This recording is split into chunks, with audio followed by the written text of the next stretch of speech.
Bella Nuggets e bentornati sulla fantascienza del GFR. Ho passato gli ultimi mesi a lavorare sul mio primo progetto di Dungeons and Dragons, ma non vedevo l'ora di realizzare questo video. Questa volta ho tirato fuori una lista dei 10 titoli sci-fi meno conosciuti dei primi 2000, pellicole che nonostante lo scarso successo offrono storie geniali e innovative. Pronti a scoprire o ricordare dei grandi film riassunti? Chiamata per Sky Captain. Sky Captain, riceve. Ripeto, chiamata per Sky Captain. Risponda Sky Captain. Qui Sky Captain. Sto arrivando.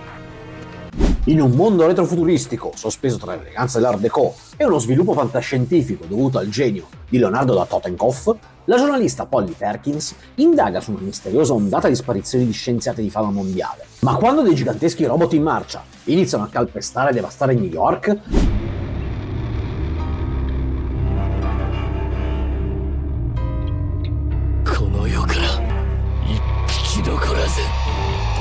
Polly si ritrova con Joe Sky Captain Sullivan, pilota d'élite e suo grande ex amore, in questa corsa contro il tempo per sventare i piani di chi vuole distruggere il mondo. Tra robot con arti tentacolari, droni che volano sbattendo le ali metalliche tipo uccelli, dovranno arrivare fino in Tibet senza mai far rifornimento, volare sott'acqua con degli aerei, combattere dei dinosauri geneticamente modificati e atterrare in cielo sulla prima elicarrier dello scimmio. Sky Captain and the World of Tomorrow è un film sci-fi d'avventura che si porta a casa un bel 6 pieno su IMDb, grazie soprattutto a un finale veramente indimenticabile. Purtroppo con gli occhi odierni sembra tanto un film con gli effetti speciali dell'Asylum, però dai, con dei buoni attori nel cast e soprattutto quel sorriso con la benda, quel maledetto sorriso con la benda. D'accordo, ha interrotto il flusso, quindi ora sono costretto ad andare subito al sodo. E il sodo è questo qui. Lui non si è mai spacciato per uno di quelli, si è solo spacciato per un famosissimo impostore. Sì, la notizia è uscita poi su Los Angeles Times, hanno fatto delle ricerche, hanno scoperto che il tipo passava la ramazza a Disneyland, mi pare. Poi aveva visto quel film con... Mettiamo insieme Keanu Reeves, Robert Downey Jr., Woody Harrelson e Winona Ryder e ora facciamoli strafare in una storia visivamente eccezionale. In questa società del futuro prossimo, la droga ha vinto, la polizia fatica a mantenere il controllo e quasi il 20% della popolazione è schiavo della sostanza D, che fa più introiti della nuke di Robocop 2.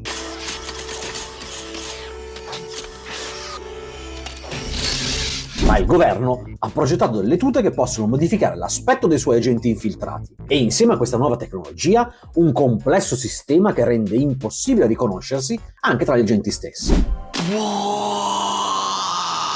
Bob Arctor è uno di loro e sotto copertura si è infiltrato tra i tossicodipendenti per rintracciare la fonte della letale sostanza D. Questa nuova droga spezza i legami tra i due emisferi cerebrali, frantumando lentamente l'identità di chi la usa e costringendolo così in una spirale che sembra non avere fine.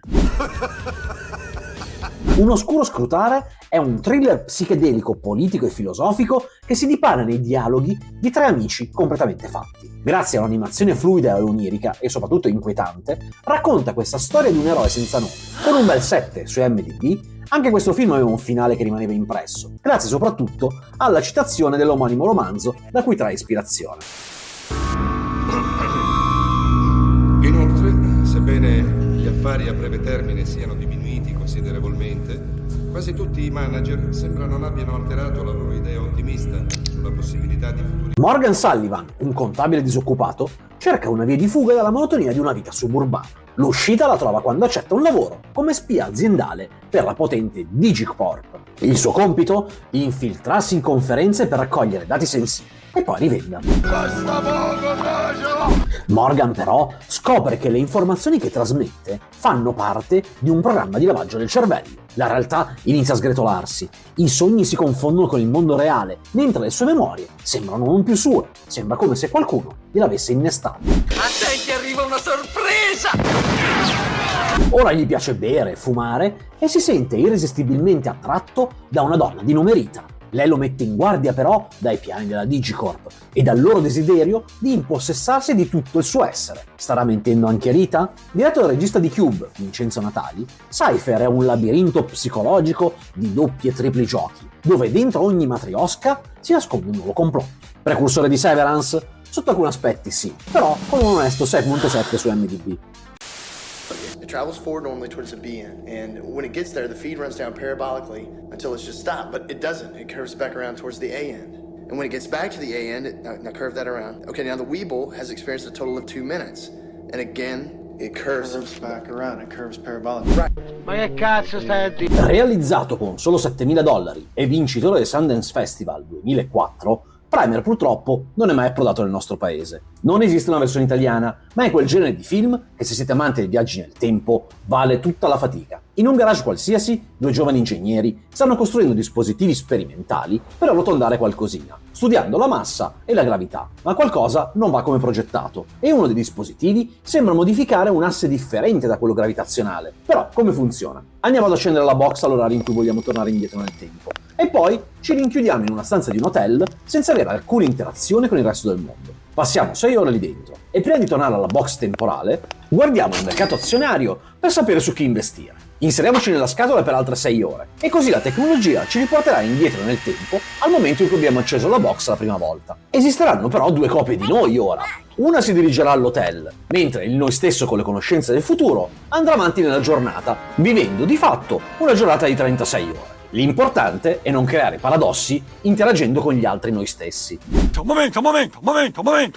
Se questa spiegazione vi è sembrata spiazzante, sappiate che nel film il One Man Army Shane Carruth, che ha ricoperto tutti i ruoli possibili nell'opera, e intendo proprio tutti, non ha voluto snellire la pellicola al pubblico per renderla più semplice, e così passeremo il film a tentare di capire quale versione dei protagonisti stia seguendo una storia che sembra lineare, ma che di lineare non ha nulla. Il suo 6.7 su IMDb equivale a un enorme dito medio verso noi spettatori, sfidandoci a stare dietro alle sue folle lucubrazioni. Geniale!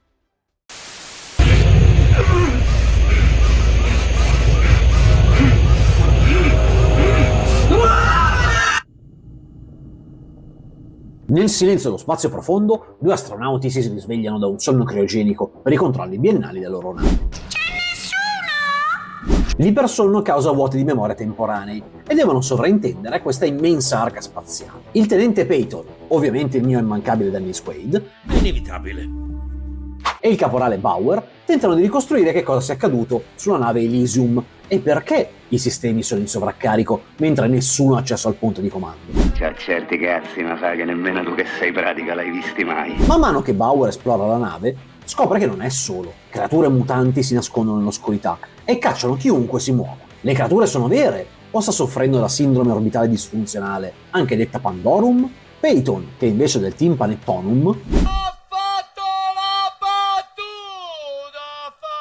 non si pone il problema e inizia a conoscere altri sopravvissuti dei team precedenti. La ricostruzione dei fatti è sempre più sconvolgente. Molti decenni fa, il capo di un team, afflitto dalla Pandorum, uccise i suoi colleghi e rilasciò buona parte degli umani in ipersonno abbandonati nello spazio. Non pago, ne risvegliò alcuni e li lasciò nella nave a cibarsi degli altri umani. Avete fatto bene.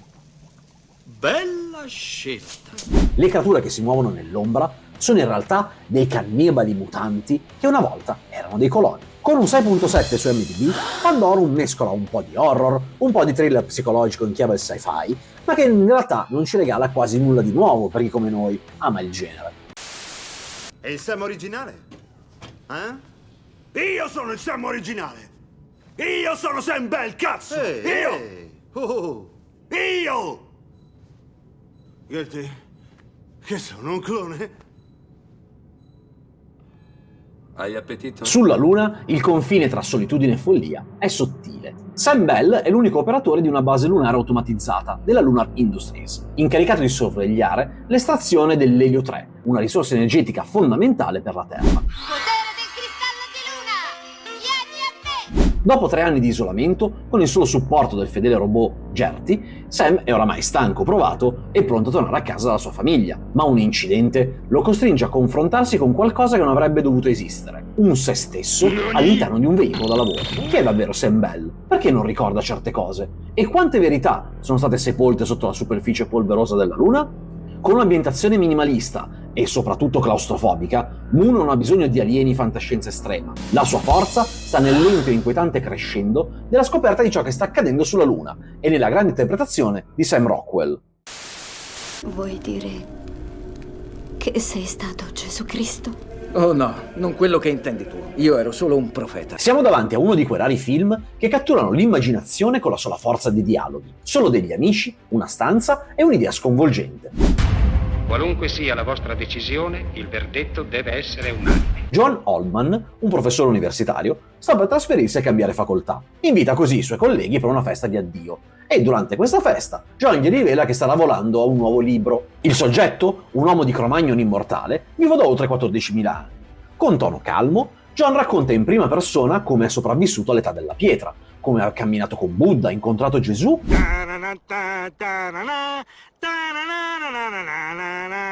e ha attraversato ogni epoca della storia umana sotto un'identità diversa. Ma è solo un gioco intellettuale o sta dicendo la verità? Alcuni dettagli e prove sembrano essere concrete. E così gli amici iniziano a dubitare che Oldman non sia Old solo nel cognome. Ma sarà anche un uomo? Scritto dallo sceneggiatore Jerome Bixby, autore di episodi di Star Trek e A confini della realtà, il film è un'opera teatrale fatta e finita, che sfida logica e fede in una provocazione filosofica che vi lascerà incollati allo schermo. Se poi vi dico che ha solo un 7.9 su IMDb, fatemi poi sapere nei commenti quando lo vedrete.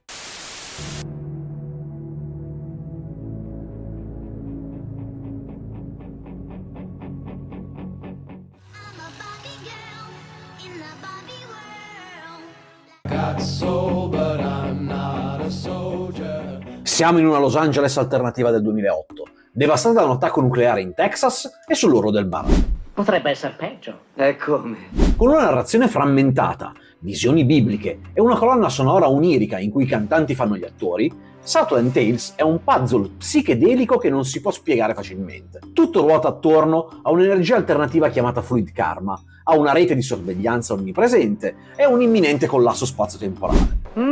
Che profumine! Che avete cucinato buonoci, pulpette di merda! I protagonisti sono un pugile coinvolto in una profezia che però ha perso la memoria, un ex pornostar che sta creando un reality show e i fratelli Roland e Roland Tavern, che sono due gemelli nati da un esperimento temporale.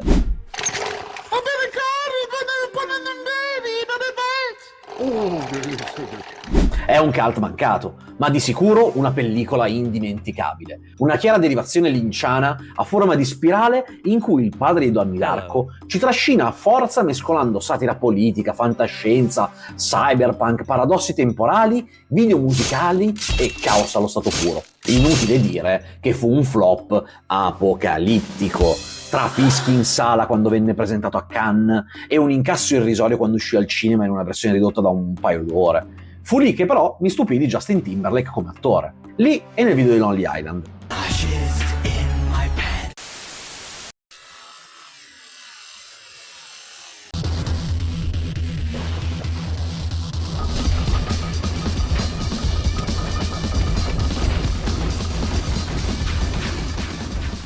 Nel 2003 uscì il vero seguito di Matrix, non quello che segnò il declino delle Illola, Ilgille, sorelle Wachowski, che intitolarono Reloaded, e sul quale secondo me potrei realizzare un video intero spiegando come sarebbe potuto diventare un sequel anche ai livelli del primo se non superiore, con solo una scena finale diversa. Neo, che era ancora in Matrix, anche nel mondo della Nabucodonosor.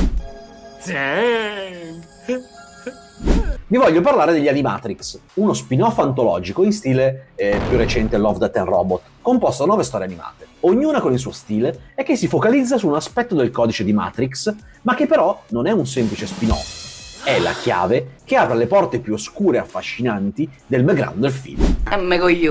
Come è iniziata la guerra tra umani e macchine? Esiste un mondo in Matrix dove le regole della fisica non esistono? Quanto puoi spingere il tuo avatar digitale a discapito del tuo corpo reale? Animatrix è un'esperienza viscerale, psichedelica e anche a tratti disturbante, che svela quanto è profondo il buco del bianconiglio. Molto è dovuto soprattutto alla presenza dello Shur Watanabe tra gli sceneggiatori. Chi? Sentite questa sigla e capirete al volo.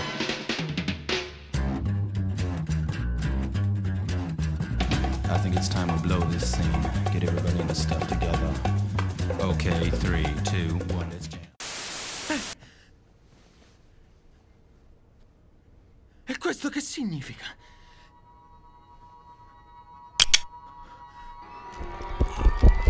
Ogni scelta, ogni istante, ogni gesto ha il potere di cambiare tutto.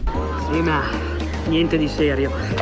Evan Treborn è un giovane universitario tormentato da vuoti di memoria sin dall'infanzia, dei blackout inspiegabili che sembrano cancellare momenti cruciali della sua vita. Ma quando scopre di poter rivivere quei momenti, leggendo i suoi vecchi diari, si rende conto di avere anche un grande dono. Può tornare indietro nel tempo in quell'istante e modificare il passato. La Madonna! Tuttavia, ogni volta che cerca di correggere un evento o salvare una persona amata, il presente si trasforma in modi imprevedibili e, soprattutto, spesso terrificanti. Evan scopre così che provare a modificare i suoi errori può avere conseguenze catastrofiche, non solo per lui, ma per tutti coloro che ama. È maledetto il giorno che t'ho incontrato. L'effetto farfalla è un grande film di fantascienza poco conosciuto, con un grasso 7.6 su IMDb e con un improbabile Ashton Kutcher protagonista. Amore e destino si scontrano per rispondere alla domanda: quanto saresti disposto a sacrificare per sistemare il passato e se la vera salvezza stesse proprio nel non fare nulla? Spero che questa lista vi abbia dato dei nuovi spunti per le vostre prossime serate e chissà, magari ti abbia fatto scoprire il tuo prossimo film preferito. Grazie e a presto!